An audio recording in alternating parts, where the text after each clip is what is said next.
Hello friends, welcome to the my YouTube channel Kannada Kasturi.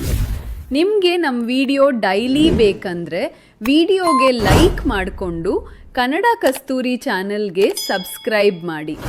Hi ಗೆಳೆಯರೇ, ನಾನು ಅರುಣ್. ನನಗೆ ಇವಾಗ 5 ವರ್ಷದ ಹಿಂದೆ ನಡೆದ ಘಟನೆ ಬಗ್ಗೆ ನಾನು ಹೇಳ್ತೀನಿ. ನಾನು ಹಾಸ್ಟೆಲ್ನಲ್ಲಿ ಓದಬೇಕಾದರೆ ಚಿಕ್ಕಮಗಳೂರಿನ ಹಾಸ್ಟೆಲ್ ಒಂದರಲ್ಲಿ ಇದ್ದೆ. ನನಗೆ ಒಬ್ಬ ಗೆಳೆಯನಿದ್ದ, ಇವಾಗ ವಿದೇಶದಲ್ಲಿದ್ದಾನೆ. ನಾನು ಆಗಾಗ ಅವನ ಮನೆಗೆ ಹೋಗುತ್ತಿದ್ದೆ. ಅವನ ತಾಯಿ ಹೆಸರು ಲತಾ. ಅವಳು ನೋಡೋಕೆ ಸುಂದರವಾಗಿದ್ದು, ಅಚ್ಚ ಬಿಳುಪು ಬಣ್ಣದ ದೇಹ, ಸಿರಿ ಎತ್ತರಕ್ಕೆ ತಕ್ಕಂತೆ ಮೈಕಟ್ಟು ಹೊಂದಿದ್ದಳು. ನಾನು ಹಾಸ್ಟೆಲ್ನಲ್ಲಿ ಕಡಿಮೆ, ಅವರ ಮನೆಯಲ್ಲಿಯೇ ಹೆಚ್ಚಾಗಿಯೇ ಇರುತ್ತಿದ್ದೆ. ಏಕೆಂದರೆ ಅವರ ಮನೆ ನಮ್ಮ ಹಾಸ್ಟೆಲ್ನ ಹಿಂದಿನ ಏರಿಯಾದಲ್ಲಿ ಇತ್ತು. ಹೆಚ್ಚಾಗಿ ಅವರ ಮನೆಯಲ್ಲಿ ಇರುತ್ತಿದ್ದರಿಂದ ನಾನು ಅವಾಗ ಚಹಾ ಕೊಡುವಾಗ, ಆಂಟಿ ಕಸಗುಡಿಸುವಾಗ ಅವರ ಅಂದವನ್ನು ಕಣ್ತುಂಬಿಸಿಕೊಳ್ಳುತ್ತಿದ್ದೆ. ಇನ್ನು ಅಂಕಲ್ ಕಾಫಿ ಎಸ್ಟೇಟ್ನಲ್ಲಿ ಕೆಲಸದಲ್ಲಿ ಇರುತ್ತಿದ್ದರು. ಈ ನಡುವೆ ಎಕ್ಸಾಮ್ ಮುಗಿದ ಬಳಿಕ ನಾನು ಸುಮ್ಮನೆ ಊರಿಗೆ ಹೋದರೆ ಕಷ್ಟ ಅಂತ ಹೇಳಿ ಅಲ್ಲೇ ಫ್ರೆಂಡ್ ರೂಮಿನಲ್ಲಿ ಇದ್ದೆ. ಆದರೆ ನನ್ನ ಗೆಳೆಯ ಅವರ ಚಿಕ್ಕಮ್ಮನ ಮನೆಗೆ ಹೋಗಿದ್ದ. ಒಂದು ದಿನ ನಾನು ನನ್ನ ಟ್ರಿಪ್ ಹೋಗೋಕೆ ಪ್ಲಾನ್ ಮಾಡಿ ನನ್ನ ಗೆಳೆಯನ ಬೈಕ್ ಕೀ ಸಲುವಾಗಿ ಅವರ ಮನೆಗೆ ಹೋಗಿದ್ದೆ. ಆಗ ಆಂಟಿ, ಏನೋ ಚೆನ್ನಾಗಿದ್ದೀಯಾ, ಬೈಕ್ ಕೀ ಯಾಕೆ ಅಂತೆಲ್ಲ ಕೇಳಿದರು. ನಾನು ಇಲ್ಲೇ ಊರಲ್ಲೇ ಇರ್ತೀನಿ, ಸುಮ್ಮನೆ ಅಲ್ಲಿ ಇಲ್ಲಿ ಅಡ್ಡಾಡೋಕೆ ಗಾಡಿ ಬೇಕಾಗಿತ್ತು ಅಂತ ಹೇಳಿದೆ.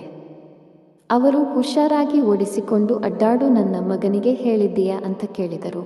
ಆಗ ನಾನು ಹೇಳಿದ್ದೇನೆ, ಬೇಕಿದ್ರೆ ಕೇಳಿ ಎಂದಾಗ ಅವರು ಅವನಿಗೆ ಹೇಳಿದ್ದೀಯಾ ಅಂದರೆ ಓಕೆ ಅಂತ ಹೇಳಿ ನನಗೆ ಕಿಕ್ ಕೊಟ್ಟರು. ನಾನು ಟೀ ಕುಡಿದು ಅಲ್ಲೇ ಕುಳಿತಿದ್ದಾಗ, ಇವಾಗ ಹೇಗಿದ್ರು ರಜೆ ಇದೆ ಅಲ್ವಾ, ನಾಳೆ ಒಂದು ಚೂರು ಮಾರ್ಕೆಟ್ಗೆ ಹೋಗಿ ಬರಬೇಕು, ಈ ವಾರ ಅಂಕಲ್ ಬ್ಯುಸಿಯಾಗಿದ್ದಾರೆ, ನನಗೆ ಇದೊಂದು ಸಹಾಯ ಮಾಡು ಅಂತ ಹೇಳಿದರು.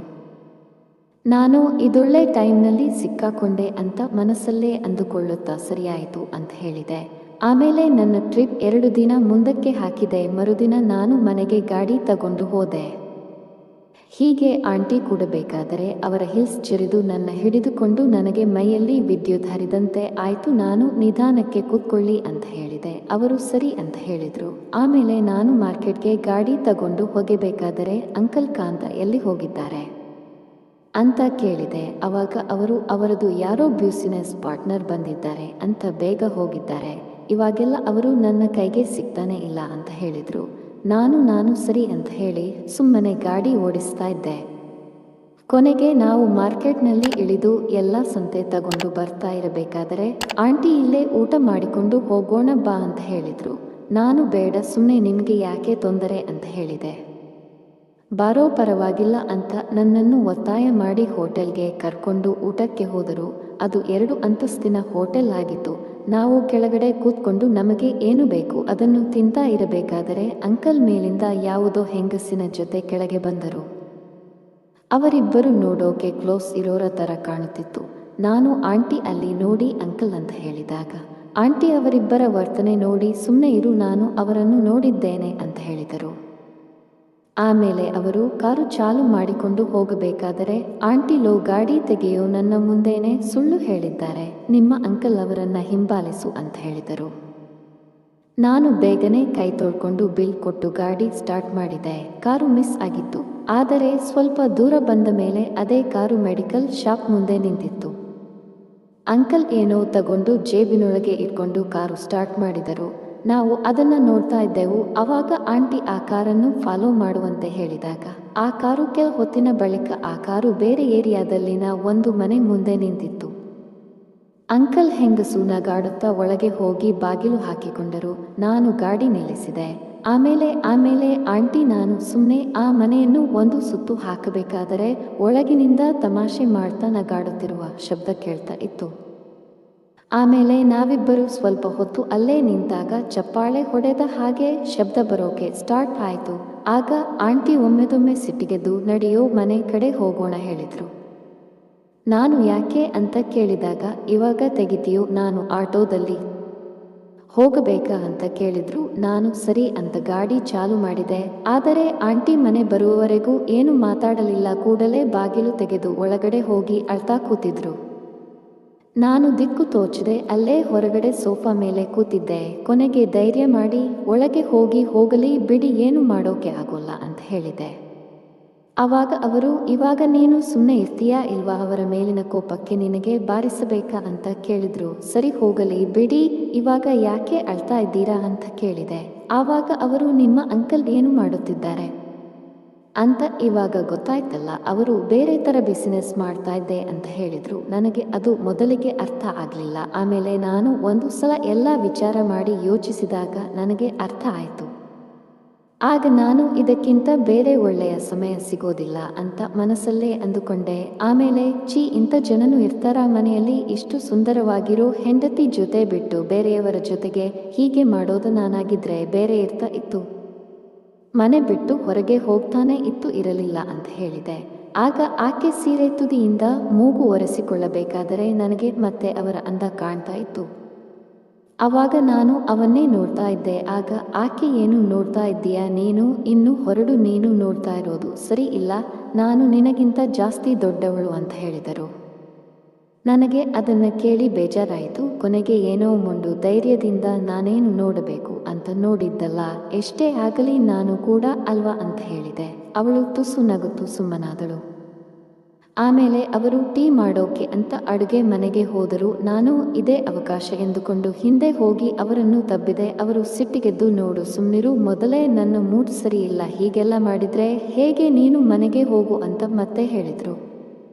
ನಾನು ಅಲ್ಲೇ ನಿಂತು ಒಂದು ಕ್ಷಣ ಬಿಟ್ಟು ತಬ್ಬಿ ಒಂದು ಮುತ್ತು ಕೊಟ್ಟೆ. ಅವಾಗ ಅವರು, ನನ್ನ ದೂರ ತಳ್ಳಿ ಹೋಗು ಅಂತ ಹೇಳಿದ್ರೆ ಗೊತ್ತಾಗಲ್ವಾ, ಇಲ್ಲ ಅಂದರೆ ಇಲ್ಲಿ ಬೇರೆನೇ ಆಗುತ್ತೆ ಅಂತ ನನಗೆ ಧಮಕಿ ಹಾಕಿದ್ರು.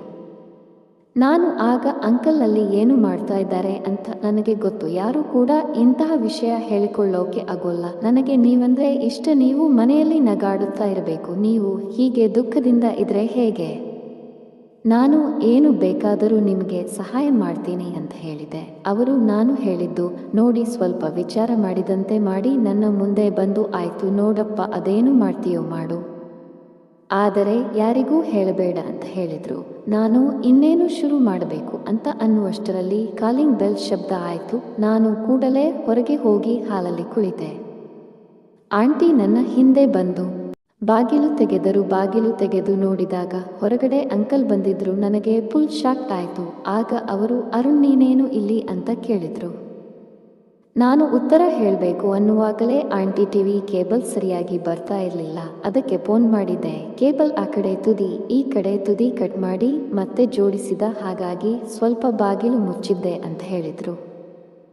ಆಗ ಅಂಕಲ್ ಟಿವಿ ಶುರು ಮಾಡಿದಾಗ ಅದು ಚೆನ್ನಾಗಿ ಬರ್ತಾ ಇತ್ತು. ನಾನು ಮನಸ್ಸಲ್ಲೇ ನನ್ನ ನಸೀಬು ಚೆನ್ನಾಗಿ ಇದೆ ಅಂತ ಅಂದುಕೊಂಡೆ. ಅಷ್ಟೊತ್ತಿಗೆ ಆಂಟಿ ಇಬ್ಬರಿಗೂ ಟೀ ಕೊಟ್ರು. ಹೀಗೆ ಕೂತಿರಬೇಕಾದರೆ ಅವರು, ನಾಳೆ ಸ್ವಲ್ಪ ಸೂಪರ್ ಮಾರ್ಕೆಟ್ ಕಡೆ ಹೋಗಬೇಕು, ಅಂಕಲ್ ಬಿಸಿ ಇದ್ದಾರೆ, ಮಗ ಕೂಡ ಊರಲ್ಲಿ ಇಲ್ಲ, ನಾಳೆ ಒಂದು ಚೂರು ಮನೆ ಕಡೆಗೆ ಬಾ ಅಂತ ಹೇಳಿದ್ರು.